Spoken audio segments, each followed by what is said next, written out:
দর্শক স্বাগত জানাচ্ছি টুডেস ওয়েদারে। আজ 9 জুন রবিবার। জানিয়ে দিচ্ছি ঢাকার বর্তমান আবহাওয়া এবং তাপমাত্রা সম্পর্কে। ঢাকায় বর্তমান তাপমাত্রা রয়েছে 33 ডিগ্রি সেলসিয়াস, যা অনুভূত হচ্ছে 44 ডিগ্রি সেলসিয়াস। আর্দ্রতা 73%, যা কিছুটা অস্বস্তির কারণ।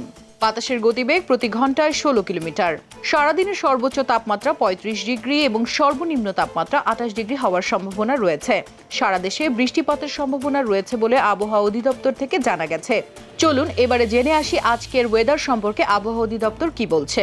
আবহাওয়া অধিদপ্তরের তথ্য অনুযায়ী চলমান তাপপ্রবাহ সারা দেশে অব্যাহত থাকবে বলে জানা গেছে।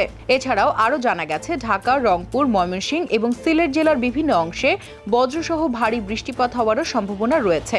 আগামী বেশ কিছুদিন বৃষ্টি হবার সম্ভাবনা রয়েছে বলেও জানা গেছে। তবে আর্দ্রতার আধিক্যের কারণে গরমের অস্বস্তি বোধ কিছুটা বজায় থাকবে। এবারে জানিয়ে দিচ্ছি আজকের air quality data. Air quality ডাটার তথ্য অনুযায়ী আজকের একুআই রয়েছে 95। এয়ার কোয়ালিটি ডাটা অনুযায়ী একুআই যদি 95 হয়, সেটি পরিবেশের জন্য যথেষ্ট স্বাভাবিক। অর্থাৎ আজ পরিবেশ অন্যান্য দিনের তুলনায় কিছুটা স্বাভাবিক অবস্থায় রয়েছে বলে জানা গেছে। এই ছিল টুডেস ওয়েদার।